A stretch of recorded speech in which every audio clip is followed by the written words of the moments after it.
तो सबको इस बात का इंतजार है कि इलॉन मस्क और प्रधानमंत्री नरेंद्र मोदी की जो मुलाकात, जिस तरह से रॉयटर्स के हवाले से खबर आ रही है कि आज दोपहर के बाद होगी, तो क्या मुद्दा रहेगा। हमारे साथ दो बेहद खास मेहमान जो हैं वो जुड़ने जा रहे हैं। इसकंदर दयाल साहब हैं हमारे साथ, पूर्व राजनयिक हैं, मेजर जनरल रिटायर पी.के. सहगल हैं।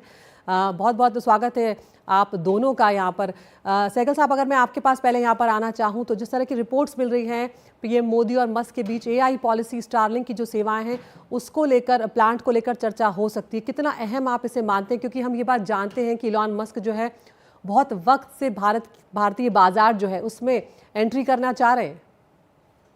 ये मीटिंग जो है बहुत ही इम्पोर्टेंट है, क्योंकि अगर वास्तव में स्टारलिंक हिंदुस्तान में आता है तो जैसे आपने बताया कि हिंदुस्तान को बहुत फायदा होगा। आपको हाई स्पीड इंटरनेट कनेक्टिविटी मिलेगी। जो आपके दूरदूर के इलाके हैं, खास करके जो लद्दाख है, अरुणाचल वगैरह है, जो LAC के साथ में और NOC के, उनमें बड़े पैमाने पर फायदा होगा। आपको खराब मौसम के अंदर भी सारी सुविधाएं मिलेंगी। लेकिन ये क्वेश्चन है कि कितना पैसा हिंदुस्तान की तरफ से आ जाएगा। हिंदुस्तान अपना एक किस्म से स्टारलिंक बनाना चाहता है, लेकिन उसमें देरी लग रही है।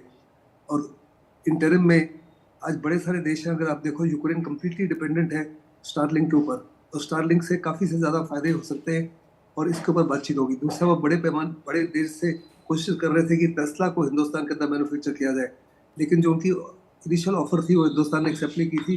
वो चाहते थे कि टेस्ला की मैन्युफैक्चर होगी चाइना में, लेकिन चाइना से वो एक्सपोर्ट करेंगे हिंदुस्तान में।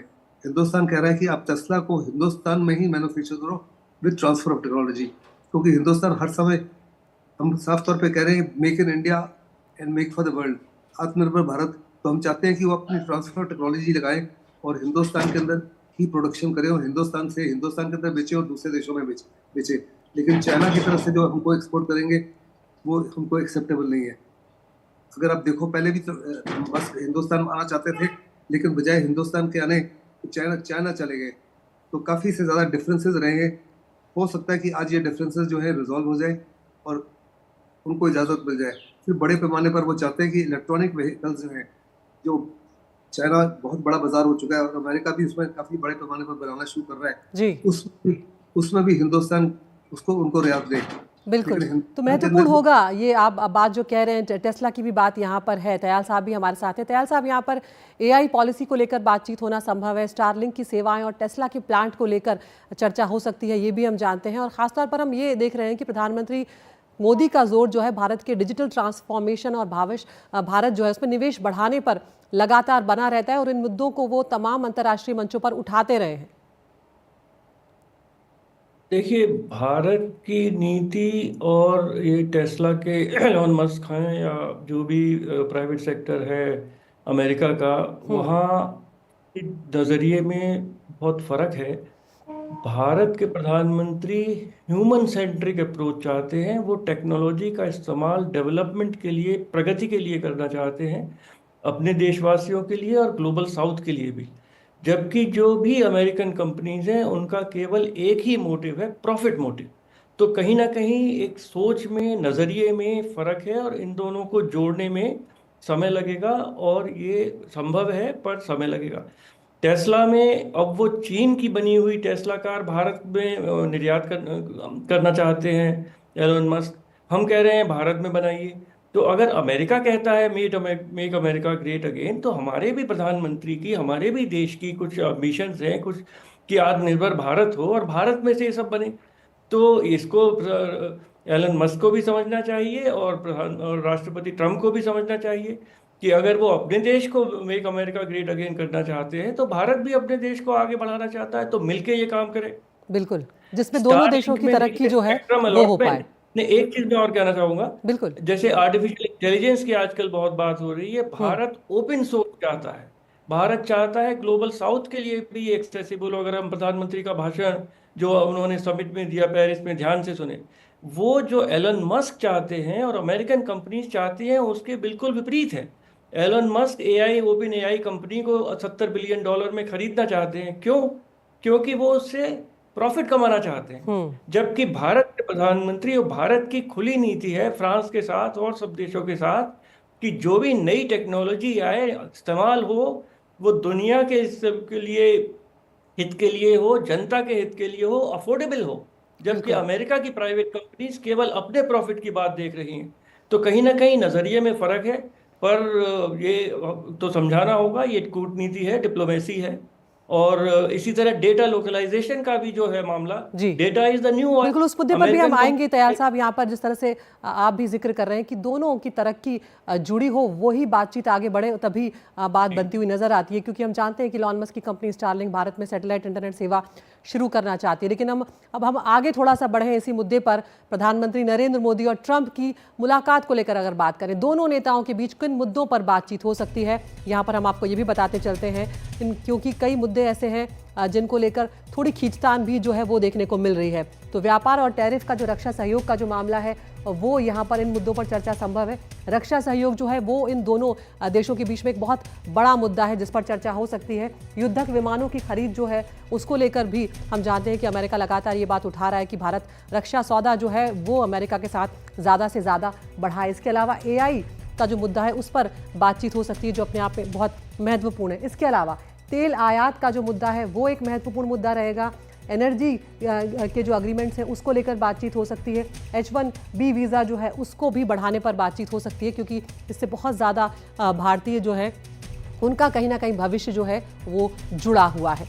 इसके अलावा जो दूसरा बड़ा मुद्दा है जिसकी अगर हम बात करें, यहाँ पर प्रधानमंत्री नरेंद्र मोदी और अमेरिकी राष्ट्रपति ट्रंप के बीच जिस मुद्दे पर बातचीत हो सकती है वो है गैंगस्टर लिस्ट को लेकर चर्चा। तो जो सूत्रों के हवाले से खबर आ रही है वो भी आपको यहाँ पर बताते चलते हैं। अमेरिका को भारतीय गैंगस्टरों की लिस्ट जो है वो भारत की एजेंसियों की तरफ से यहाँ पर दी जाएगी। लिस्ट में अगर हम बात करें, करीब 1 दर्जन गैंगस्टर्स जो हैं उनके नाम इस लिस्ट में होंगे, जिसमें अनमोल बिश्नोई और गोल्डी बराड़ जैसे जो बड़े नाम हैं वो भी शामिल हैं। अब उनको लेकर किस तरह से यहाँ पर लाने की बात, भारत लाने की बात की जाएगी दोनों नेताओं के बीच में, वो देखना होगा। तो यहाँ पर किस तरह से प्रधानमंत्री नरेंद्र मोदी का भव्य स्वागत हुआ है अमेरिका में, वो भी आपको हम दिखाते चल रहे हैं। तो जब पेरिस से प्रधानमंत्री अमेरिका पहुँचे हैं, वाशिंगटन DC पहुँचे हैं, तो यहाँ पर उनका शानदार स्वागत जो है वो किया गया है। साथ ही गार्ड ऑफ ऑनर जो है वो भी प्रधानमंत्री नरेंद्र मोदी को यहाँ पर दिया गया है। और अभी तो ये सिर्फ शुरुआत भर है और हम देख सकते हैं कि यहाँ पर जो भारतीय समुदाय के लोग हैं, हर बार की तरह एक बार फिर वो यहाँ पर मौजूद थे प्रधानमंत्री की अगवानी करने के लिए, प्रधानमंत्री का अभिवादन करने के लिए। और प्रधानमंत्री भी उन्हें निराश नहीं करते हैं, भारतीय लोगों से ज़रूर वो मुलाकात करते हैं, बातचीत करते हैं, उनका अभिवादन स्वीकार करते हैं। और एक अलग ही भावना जो है वो यहाँ पर जो विदेशों में बसे लोग हैं उनके जहन में होती है जब प्रधानमंत्री नरेंद्र मोदी वहाँ पर पहुँचते हैं। दोनों मेहमान हमारे साथ बने हुए हैं, स्कंद तयाल साहब भी हमारे साथ बने हुए हैं और मेजर जनरल PK सहगल जो है वो भी हमारे साथ बने हुए हैं। तयाल साहब, अगर हम यहाँ पर प्रधानमंत्री मोदी और डोनाल्ड ट्रंप की बातचीत को लेकर अगर हम जिक्र करें तो कई महत्वपूर्ण मुद्दे होंगे जिनको लेकर चर्चा होगी। लेकिन अगर हम बात करें कुछ रक्षा सहयोग को लेकर, तो किस तरह से आप आगे बढ़ते हुए देख रहे हैं? क्योंकि अमेरिका इस बात पर, या हम कहें कि डोनाल्ड ट्रंप जो है वो इस बात पर अब जोर देने लगे हैं कि भारत जो है वो रक्षा सौदों में और बढ़ोतरी करे अमेरिका के साथ। देखो, अमेरिका जो साफ तौर पे चाहता है कि हिंदुस्तान जो है अपनी डिपेंडेंस रशिया के ऊपर कम करे और अमेरिका के ऊपर बढ़ाए। वो साफ तौर पे चाहते हैं कि हम उनसे F-35 हवाई जहाज खरीदें। आप देखो, एरो इंडिया शो में F-35 भी है, S-47 भी है। हिंदुस्तान उस लड़ाके को लेगा जो अफोर्डेबल है, जो हिंदुस्तान के अंदर बनाया जा सके with complete transfer of technology. Russia जो कह रहा है कि हमारा हवाई जहाज जो है वो एक F-35 के बीच बदले में आप 2 या 3 हवाई जहाज खरीद सकते हो और 100% ट्रांसफर टेक्नोलॉजी के लिए तैयार है। अमेरिका वो ट्रांसफर टेक्नोलॉजी के लिए शायद तैयार नहीं होगा और ना ही एक F-35 इस समय $1 बिलियन का है। हिंदुस्तान इसको अफोर्ड नहीं कर सकता। लेकिन हमारे लड़ाके काफ़ी कम हो रहे हैं।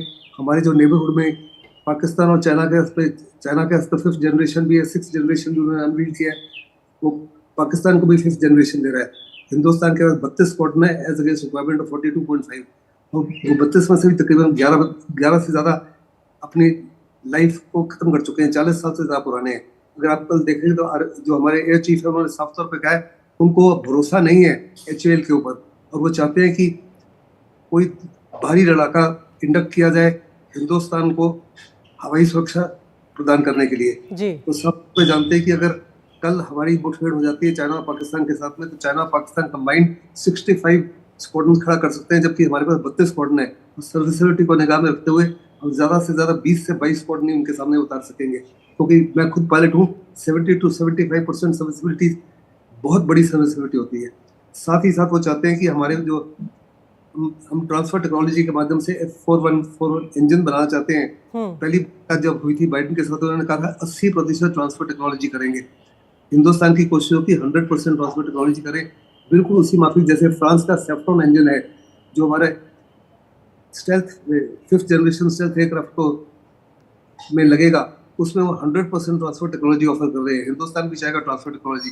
फिर हिंदुस्तान बड़े पैमाने पर कई प्रकार के जहाज खरीद चुका है उनसे। बिल्कुल, उसमें P-81 का भी जिक्र जो है वो यहाँ पर आ रहा है। ऐसे में दयाल साहब, जिस तरह से सहगल साहब कह रहे हैं कि अमेरिका की यहाँ पर मांगे बहुत ज़्यादा हैं या अपेक्षाएं जो हैं भारत से वो बहुत ज़्यादा हैं, लेकिन भारत को यहाँ पर संतुलन भी बनाना होगा, क्योंकि हम बहुत लंबे वक्त से रशिया के साथ हमारा एक अलग तरह का रक्षा सौदों पर संबंध रहा है, और अभी भी रूस जो है वो ये चाहता है कि हम तमाम रक्षा सौदे जो हैं वो उनके साथ और बढ़ाएं। ऐसे में एक संतुलन बिठाना भारत के लिए क्या चुनौतीपूर्ण रहेगा, या इस तरह से दोनों देशों के साथ डील करना ज़्यादा बेहतर होगा भारत के लिए भी?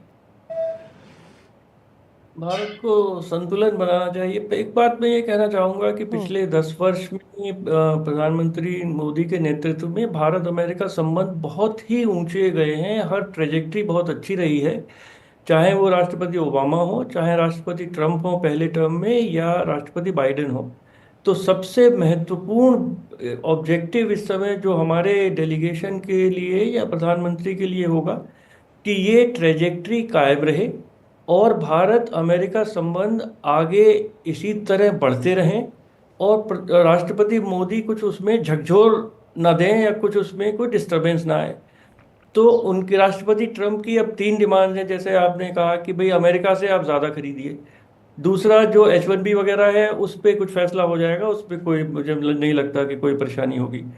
और तो हम 2 चीज़ें खरीद सकते हैं उनसे। अब जैसे वो ड्रिल बेबी ड्रिल की जो बात वहाँ चल रही है, तो अगर अमेरिका ने अपना गैस की LNG और पे जो प्रतिबंध था एक्सपोर्ट पे वो भी हटा लिया है, तो भारत अमेरिका से अधिक गैस और क्रूड ऑयल खरीद सकता है। तो उससे भी बैलेंस ऑफ पेमेंट्स में बहुत सुधार होगा।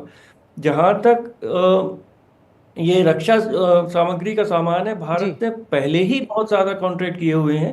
अच्छा, जनरल इलेक्ट्रिक का देखिए अभी तक आया नहीं है, क्योंकि वो इंजन LCA के लिए, क्योंकि वो ट्रांसफर ऑफ टेक्नोलॉजी से कतरा रहे हैं। तो ये चीजें लंबी हैं, पर अनाउंसमेंट कुछ हो जाए कि साहब भारत ये सब खरीदना चाहता है, पर कब खरीदेगा, किस मूल्य पे खरीदेगा, कितनी ट्रांसफर ऑफ टेक्नोलॉजी होगी, ये तो 1-2 मीटिंग में नहीं डिसाइड होगा।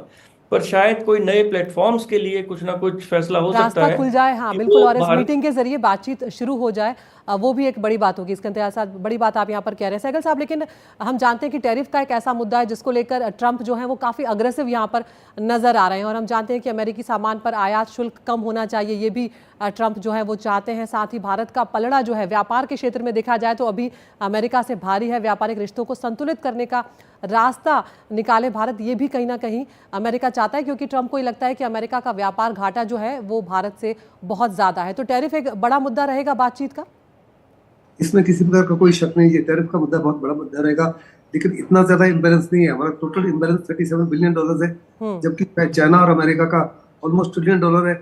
चाइना, अमेरिका का और मैक्सिको का, अमेरिका का और कनाडा का तकरीबन $350 बिलियन है। और हिंदुस्तान के बजट में कुछ रियायतें, कुछ टैरिफ तो हमने कम कर दी हैं, और इस समय प्रधानमंत्री कुछ और ऑफर करेंगे। लेकिन अमेरिका चाहता है कि हिंदुस्तान उनसे डिफेंस का इक्विपमेंट खरीदे, उसको कम करने के लिए। दूसरा चाहता है कि हम उनसे LNG खरीदें, गैस खरीदें, ऑयल खरीदें, जो हिंदुस्तान ऑलमोस्ट एक्सेप्ट कर चुका है, वो हिंदुस्तान खरीदेगा ताकि ये टैरिफ कम हो जाए। लेकिन अमेरिका चाहता है कि वो तो उतने ही हिंदुस्तान टैरिफ लगाए जितने वो लगाते हैं। वो कहते हैं कि हम आपके 0.6 या 0.9 टैरिफ लगाते हैं, आप लगाते हैं तकरीबन 20%, 30%, 40%, 100%, आप उतने ही टैरिफ लगाइए जितना हम लगा रहे हैं। वो शायद हिंदुस्तान को एक्सेप्टेबल नहीं होगा, खास करके एग्रीकल्चर प्रोडक्ट्स। जो एग्रीकल्चर प्रोडक्ट हम एक्सेप्ट कर लें तो हिंदुस्तान के फार्मर्स जो हैं बहुत बड़ी पैमाने पर मुसीबत में आ सकते। इसलिए हम किसी प्रकार से एग्रीकल्चर में समझौता नहीं करना चाहते, लेकिन बाकी चीजों में समझौता हो सकता है। तो देखना होगा, इंतजार रहेगा। और ये बहुत ही महत्वपूर्ण मुलाकात है। इस्कंदर दयाल साहब आपका और मेजर जनरल PK सहगल आप दोनों का बहुत बहुत शुक्रिया, आप हमसे जुड़े और ये महत्वपूर्ण जानकारियां जो हैं वो साझा की। तो ये गेम चेंजर मुलाकात कुछ वक्त में होने वाली है, देखना होगा, इंतजार होगा क्या कुछ दोनों नेता के वक्तव्य में सामने आता है।